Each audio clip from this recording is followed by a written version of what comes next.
আজ তারেক রহমান দিনাজপুর গিয়ে তোপের মুখে পড়ে। জামায়াত আওয়ামী লীগ এক হয়ে আক্রমণ করে। দর্শক দেখতে পাচ্ছেন তারেক রহমানের বাস ঘেরাও করে ফেলেছে জামাত কর্মীরা, সরাসরি আক্রমণ করে এই মুহূর্তে। আমরা যারা বিএনপি করে, আমরা এমন একটি দল করে। এদিকে আজ দিনাজপুরে তারেক রহমান কাল খনন কর্মসূচিতে গিয়ে ভয়াবহ তোপের মুখে পড়েছে। জামাত এবং আওয়ামী লীগ গোপন পরিকল্পনার মাধ্যমে বিএনপির উপর আক্রমণ করে। এই নিয়ে সারা দেশেই সন্ধ্যার পর নতুন পরিস্থিতি হয়েছে। অসম্ভব ভুল পথে হাঁটছে বিএনপি সরকার। কার বুদ্ধিতে তারেক রহমান এসব উল্টোপাল্টা করছেন, অগণতান্ত্রিক পথে হাঁটছেন বিএনপি সরকার। তারা পতনের ফাঁদে পড়েছে। যে মাইন্ডকে চিপে পড়ছে মনে হয় টিকতে পারবে না। বুঝ বুদ্ধি একদম থার্ড ক্লাস। নাম বলছি, দাঁড়ান। এই যে মন্ত্রী সাহেবকে বলছে, আমাদের এলজিআরডি মন্ত্রী সাহেবকে বলছে এখানে। এদিকে তো বিশাল এক ঘটনা ঘটে গেছে, বিশাল ঘটনা ঘটে গেছে। আপনারা শুনলে অবাক হবেন। সুযোগ বুঝে কোপ মেরেছে, মানে যেটাকে বলে ঝোপ বুঝে কোপ মারা। দেশব্যাপী খাল খনন কর্মসূচির উদ্বোধন করেছেন প্রধানমন্ত্রী তারেক রহমান। দিনাজপুরের কাহারোল উপজেলার বলরামপুর সাহাপাড়া এলাকায় খালের মাটি কেটে কর্মসূচির উদ্বোধন করেন তিনি। এদিকে দুপুরেই সুখবর পেল আওয়ামী লীগের নেতাকর্মীরা। ভারতের নতুন কৌশলে ফিরছেন শেখ হাসিনা। নিজের জালে নিজেই ফেঁসে গেল জামায়াত এনসিপি। অবশেষে আওয়ামী লীগের স্বপ্ন পূরণ। অবশেষে আওয়ামী লীগের স্বপ্ন পূরণ হয়েছে। দর্শক শ্রোতা, এই মুহূর্তে পাওয়া সবচেয়ে বড় ব্রেকিং নিউজ, আজকে তারেক রহমান সাহেব দিনাজপুর গিয়েছেন খাল খনন কর্মসূচি উদ্বোধন করতে, এবং সেইখানে গিয়ে কঠিন তুপের মুখে পড়েছেন জামাত আওয়ামী লীগ। তারা এক হয়ে গোপনে পরিকল্পনার মাধ্যমে অ্যাকশন নিয়েছে। সেখানে তারেক রহমান সেই স্টেজের মধ্যে অনেক কথা বলেছেন এবং অনেক উস্কানিমূলক কথাও বলেছেন। আপনারা সম্পূর্ণ ভিডিও দেখবেন তারেক রহমান যা যা বলেছেন, এবং বিএনপির সম্পূর্ণ দল এই মুহূর্তে বিপদে যে পড়েছে সেইটাও দেখতে পারবেন এই একটি ভিডিওর মাধ্যমে। কেমন আছেন আপনারা? এ ভাই, এই যে আমরা আজকে খাল কাটবো, কেমন আছেন সবাই? ভালো? তো এখন এই খাল কাটলে কি এলাকার মানুষের উপকার হবে? আপনারা খুশি? এই খাল কাটাতে খুশি? কারা কারা খুশি না হাত তুলেন তো। খুশি না কারা কারা? কারা কারা খুশি না হাত তুলেন। আর কারা কারা খুশি এবার হাত তুলেন। এই দেখেন সবগুলা মানুষ খুশি। আমরা যারা বিএনপি করে, আমরা এমন একটি দল করে যেই দলের কাজ হচ্ছে সেই কাজগুলো করা, যেই কাজগুলো করলে মানুষের উপকার হবে, যেই কাজগুলো করলে মানুষ খুশি হবে, আমরা চেষ্টা করি সেই কাজগুলোই করতে। এবং সে কারণেই আজ আমরা এখানে একত্রিত হয়েছি। আনুষ্ঠানিকভাবে আজকে আমরা এই সাহাপাড়া খালটি আমরা পুনর্খননের কাজ শুরু করেছি। আপনারা সকলে জানেন এই খালটা প্রায় 12 কিলোমিটার লম্বা। এই খালটা ইনশাল্লাহ আমরা সম্পূর্ণভাবে যখন কাজ শেষ করতে পারবো, সম্পূর্ণভাবে যখন কাজ শেষ করব, তখন কিন্তু প্রায় 31,000 কৃষক এখান থেকে পানি পাবে, এই খালের সুবিধা পাবে 31,000 কৃষক। এবং প্রায় 1200 হেক্টর জমি এই খালে যে পানি থাকবে সেই পানির সেচ সুবিধার মধ্যে আসবে।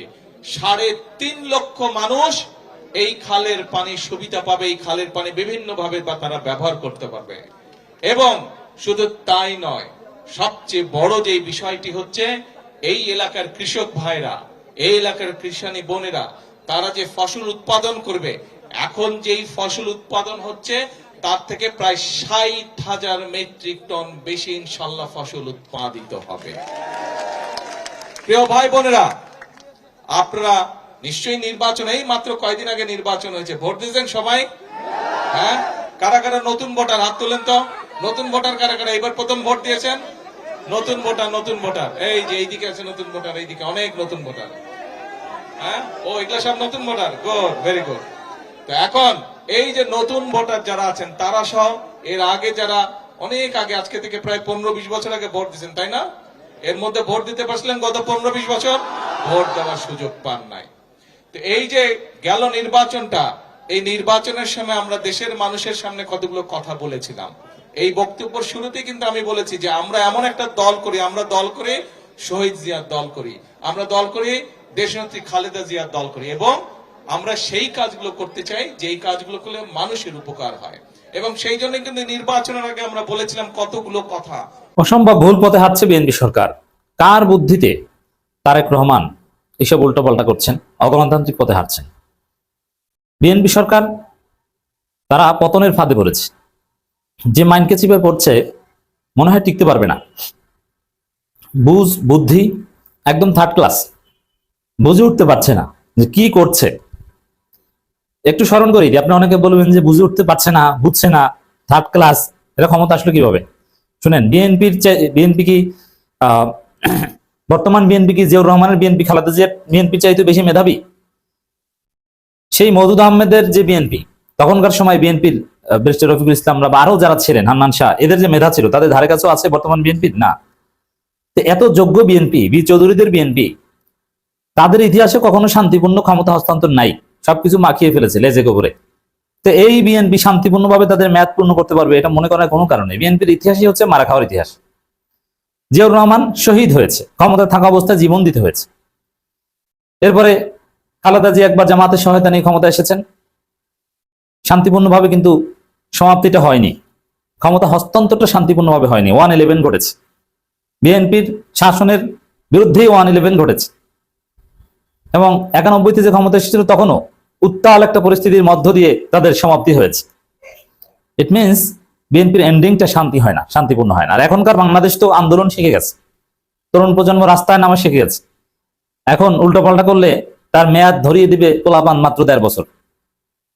তো বিএনপি এমনিতেই আমেরিকার ফাঁদে পড়েছে। এই সরকার স্বাভাবিকভাবে জনগণের সরকার নয়, এটা সিভিল মিলিটারি ব্যুরোক্রেসি, যুক্তরাষ্ট্র ভারতের একটা নেক্সাস। তবে অতীতে সরাসরি খেলতো ভারত, এখন সরাসরি খেলে যুক্তরাষ্ট্র। এই জন্য দেখেন যে রাশিয়া থেকে তেল গ্যাস আমদানি করবে, এই জন্য যুক্তরাষ্ট্রের অনাপত্তি পত্র লাগে, এটা থেকেই বোঝা যায়। এবং পররাষ্ট্রমন্ত্রী হয়েছেন কে?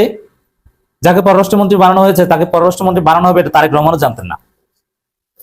কার বুদ্ধিতে এগুলো করতে হয়?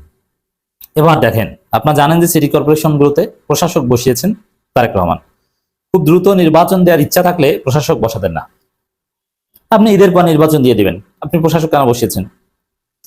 সিটি কর্পোরেশনগুলো তো গেছে, সমালোচনা আমলে নেন নাই। কিছু সমালোচনা বিএনপি আমলে নেয়, যেমন শিক্ষা প্রতিষ্ঠানের সভাপতি পদের যে বিষয়টা, শিক্ষাগত যোগ্যতা, এটা আমলে নিয়ে পিছু উঠেছে। এরপরে আমরা তীব্র সমালোচনা করেছিলাম প্রধানমন্ত্রী ত্রাণ তহবিল থেকে লুঙ্গি, 3 পিস, শাড়ি শুধু বিএনপির এমপিদের দেওয়া হয়েছে, বিরোধী দল এমপিদের দেওয়া হয়নি। এই সমালোচনার পর কিছুটা তাদের টনক নড়েছে, সামান্য কিছু বরাদ্দ জামাত এনসিপির এমপিদেরও দিয়েছে, যদিও বিএনপি এমপিদের সমান দেয়নি। এখানে বৈষম্য রয়েই গেল। তো বৈষম্য বিএনপির রক্তে বোঝা যায়। আর এই বৈষম্য বিরোধী আন্দোলনের ফলে যে সরকার কাঠামো গঠিত হয়েছে, এই সরকার যদি বৈষম্য করে তাহলে সে প্রাকৃতিক প্রতিশোধের মুখে পড়বে, প্রকৃতি প্রতিশোধ নেবে, কোনো ছাড় নেই। তো এখন আবার কি করছে? সিটি কর্পোরেশন নির্বাচনে প্রশাসক নিয়োগের পর জেলা পরিষদে প্রশাসক নিয়োগ দিয়েছে। এর মানে কি নির্বাচন উঠিয়ে দিতে চান নাকি? যে স্থানীয় সরকার নির্বাচন, ওই যে আগে থিওরি ছিল, কত বড় বাটপারের ঘরে বাটপার। দেখেন, এরা জাতীয় নির্বাচনের দিন গণভোট এনেছিল কোন যুক্তিতে? যে খরচ বেশি হবে, অমুক তমুক। অথচ বাস্তব কথা হচ্ছে এরা গণভোট মানেই না। সংসদে ঝড় তুললেন শাহাবুদ্দিন, কিন্তু সত্যিই কি কিছু করার ক্ষমতা আছে তার? একটা নাটকের মঞ্চে অনেক চরিত্র, নায়ক আছে, খলনায়ক আছে, দর্শক আছে, কিন্তু মাঝখানে দাঁড়িয়ে আছেন এমন একজন চরিত্র যিনি নাটকের সবচেয়ে বড় পদে আছেন, কিন্তু তার আসলে তেমন কোনো পারফরমেন্স স্টেজে নেই। আবার তিনি ছাড়া সেই নাটকটিও অচল। বাংলাদেশের রাজনীতিতে বর্তমান রাষ্ট্রপতির অবস্থানটা অনেকটা সেই চরিত্রের মতোই।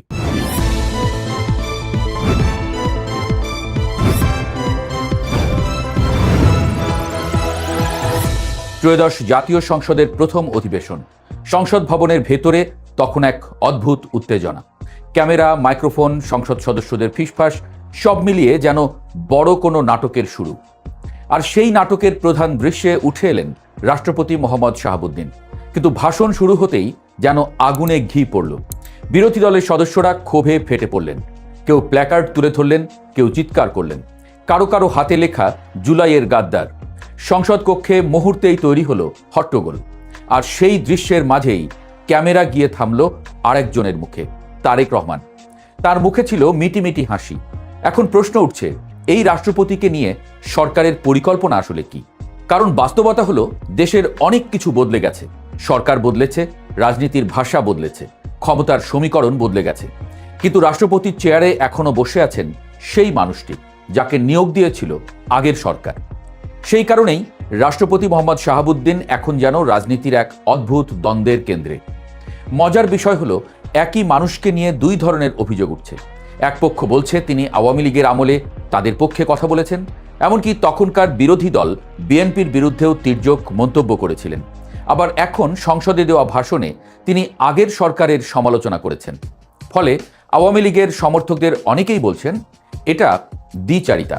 এদিকে বিরোধী দলের কিছু সদস্য আবার অভিযোগ তুলেছেন, জুলাই আন্দোলনের সময় যখন ছাত্র জনতার উপর গুলি চলছিল তখন রাষ্ট্রপতি নীরব ছিলেন। তাদের মতে তিনি তখন সরকারের পক্ষেই দাঁড়িয়েছিলেন, তাই সংসদে তার ভাষণ শুনবেন না, এই ঘোষণা দিয়েই তারা ওয়াকআউট করেন। কিন্তু এখানেই আসে আর একটা বড় প্রশ্ন, যদি এই রাষ্ট্রপতির বিরুদ্ধে এত অভিযোগ থাকে, তাহলে জুলাই আন্দোলনের পর যখন অন্তর্বর্তী সরকারের শপথ হয়েছিল তখন আপত্তি কোথায় ছিল? কারণ এই শপথ অনুষ্ঠান পরিচালনা করেছিলেন এই রাষ্ট্রপতি। সেই অনুষ্ঠানে দেশের প্রায় সব বড় রাজনৈতিক দলের নেতারা উপস্থিত ছিলেন। না, আমরা যেটি ভেবেছিলাম সেটি হচ্ছে না। আমরা ভেবেছিলাম জুলাই সনদ নিয়ে যে আইনি জটিলতা এবং বিএনপি সংবিধানকে আঁকড়ে ধরা, আর 11 দলীয় জোট জুলাই সনদকে বাস্তবায়ন করার জন্য সরকারি দলের প্রতি জোর চাপ প্রয়োগ করা, এই দুটি বিষয় হয়তো সংসদের ভিতরেই সমাধান হবে। কিন্তু এখন দেখছি না, এটি সংসদের ভিতরে আর সমাধান হচ্ছে না। এটি এখন চলে আসছে রাজপথে, এবং রাজপথের লড়াই সংগ্রামের মধ্য দিয়েই মনে হচ্ছে এই জুলাই সনদ বাস্তবায়ন করতে সরকারকে বাধ্য করবে 11 দলীয় জোট। এর কারণ কি? কারণ আপনারা জানেন, নির্বাচনের পরের দিন থেকেই, যেদিন বিএনপি জয়লাভ করেছে তার পরের দিন থেকেই জুলাই সনদ থেকে তারা ঠিক 180 ডিগ্রি অ্যাঙ্গেলে ঘুরে গেছে। তারা নির্বাচনের আগের দিন পর্যন্ত সংস্কার কমিশনে যে আসা যাওয়া করেছে, এই সময়ে তাদের যে বক্তব্য ছিল জুলাই সনদ সম্পর্কে, নির্বাচনের দিন তারা পোল্টি মেরেছে, একেবারে পুরো পোল্টি মেরেছে।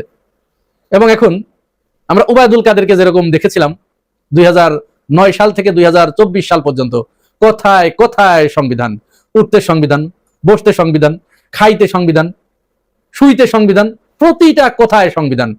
এবং এই সংবিধানের ভিতরে মানুষের কল্যাণের আর কিছু ছিল না। যা কিছু তারা বলতো সবকিছু শাসক দলের অধীনে যায়, শাসক দলের পক্ষে যায়, এরকম বিষয়গুলো তারা এনে এনে মানুষের সামনে তুলে ধরতো আর বলতো যে এই হচ্ছে সংবিধান, এইটা আছে। মানুষ এই সংবিধান সংবিধান শুনতে শুনতে মানুষ ভেবেছিল যে এই সংবিধান মানে তো মানুষের তাইলে একটা বিষ, এটা তো একটা বিষ, এই বিষ খেলে তো মানুষ মারা যাবে। যার কারণে ওই বিষ আর মানুষ খেতে চায় নাই। মানুষ 5 আগস্ট সংগঠিত করেছে, রাস্তায় নেমে এসে। ওবায়দুল কাদের চলে গেছে, আমরা বর্তমান স্বরাষ্ট্রমন্ত্রী সালাউদ্দিন আহমেদকে দেখছি, তিনি কোথায় কোথায় সংবিধান, এই সংবিধান তার এত ভালো লেগেছে, এইখান থেকে সে মোটে কালে তাকে টেনেও আটানোর মতো লেগে আছে, টেনেও তাকে এখান থেকে আর নামানো যাচ্ছে না। সংবিধান তার চাই, যদিও এই সংবিধানের কিছু অংশ বাদ দিয়ে কিছু অংশ তাদের কাছে ভালো লেগেছে। ঠিক সূরা বাকারায় ওই যে 275 নম্বর আয়াতে আল্লাহ যখন সুদের আয়াত নাজিল করে, ওইখানে কিন্তু আল্লাহ জানতো যে মানুষের চরিত্রটা কি হবে। ওইখানে বলে দিয়েছে যে তোমরা কি এই কিছু অংশ মানবা এবং কিছু অংশ মানবা না। আরো এক জায়গায় বলছে আফাতুমিনুনা বিবাদিল কিতাব ওয়া তাকফুরুনা বিবাদিল কিতাব, তোমরা কি এই কিতাবের কিছু অংশ মানবা আর কিছু অংশ মানবা না, এরকম হবে? এরকম তো হবে না। এটা আল্লাহ জানতো মানুষের চরিত্র সম্পর্কে। তো সালাউদ্দিন আহমেদ এই সংবিধানেরই একটা অংশে তারা শপথ নিয়েছে। রাষ্ট্রপতির অর্ডিন্যান্স কিন্তু দুটোই, গণভোটও রাষ্ট্রপতির অর্ডিন্যান্স, এই নির্বাচনও রাষ্ট্রপতির অর্ডিন্যান্স। তাহলে রাষ্ট্রপতির অর্ডিন্যান্স বলে গণভোটকে তারা বাতিল করে দিচ্ছে, জনরায়কে তারা বাতিল করে দিচ্ছে, জনগণকে নিয়ে তারা তামাশা করছে। আর ওই অর্ডিন্যান্সেরই আর একটা অংশ, একটা পার্ট, একটা সেগমেন্ট, এই নির্বাচন, সেটাকে তারা মেনে নিচ্ছে যে এটা সংবিধান সম্মত। সেলুকাস, এটা সেলুকাস। অনেকেই বলছে যে এটি বিএনপির রাজনৈতিক দূরদর্শিতা। না, এটি রাজনৈতিক দূরদর্শিতা নয়। এইটাকে যদি আপনি রাজনৈতিক দূরদর্শিতা বলেন, তাহলে রাজনৈতিক দস্যিপনা কোনটা, রাজনৈতিক বেহায়াপনা কোনটা, রাজনৈতিক মুনাফেকি কোনটা? জনগণকে বোঝাতে হবে, এটি জনগণকে বোঝাতে হবে। আপনি যদি রাজনৈতিক দূরদর্শিতা এবং রাজনৈতিক বেহায়াপনার ভিতরে, রাজনৈতিক মুনাফেকের ভিতরে পার্থক্য আপনি তৈরি করতে না পারেন, তাহলে জনগণ আপনাকে কি দেখে আপনার পিছনে থাকবে? যাই হোক, সংসদে যেহেতু এই আলোচনার আর কোনো সমাধান হচ্ছে না, বিএনপি ওইখান থেকে আর আসবে না। কারণ অনেকেই এখন বলতে শুরু করেছে যে বিপদ কেটে গেলে মানুষ বিএনপি হয়ে যায়। এটাই বাস্তব। তো 11 দলীয় জোট তারা সাংবাদিক সম্মেলন করে পরিষ্কার করে বলে দিয়েছে যে না, সংসদে যেহেতু আর আলোচনার পরিবেশ নাই, বিরোধী দল বলছে যে আমরা চেয়েছিলাম সংসদের ভিতরে বসে আলোচনা করে আমরা সমাধান করব। যেহেতু নিজেদের মন গড়া ব্যাখ্যা সালাউদ্দিন সাহেব বারবার দিচ্ছে এবং তিনি ওই নড়ে চড়েই দর্শক, খাসকাটা আপনারা খাসকাটা দেখবেন খাসকাটা কিন্তু কুমিরের অনেকে কিন্তু অনেক কথা বলতেছে, অনেকে আলোচনা করতেছে, অনেকে সমালোচনা করতেছে দেশের বিভিন্ন অবস্থা এবং পরিস্থিতি নিয়ে। বিশেষ করে এখানে আমরা দেখতে পাচ্ছি আজকে তারেক রহমানের কর্মসূচিকে ঘিরে কেন্দ্র মানে অনেক কথা হচ্ছে এবং তারেক রহমানের বক্তব্য বা আওয়ামী লীগ বিএনপির অনেক খারাপ অবস্থা নিয়ে অনেকে অনেক আলোচনা সমালোচনা করতেছে। গাইজ, এই বিষয়গুলো দেখে এবং দেশের রাজনীতির প্রেক্ষাপটগুলো নিয়ে আপনার মন্তব্য কি? আপনার গুরুত্বপূর্ণ মন্তব্যটা অবশ্যই আপনারা আমাদের কমেন্ট বক্সে লিখে যাবেন। আর হেতক্ষণ আপনাদেরকে আমরা যা কিছু দেখিয়েছি সব কিছু আমরা সোশ্যাল মিডিয়া থেকে সংগ্রহ করেছি। এখানে আমাদের নিজস্ব কোনো মন্তব্য নেই বা আমাদের নিজস্ব কোনো সিদ্ধান্ত নেই।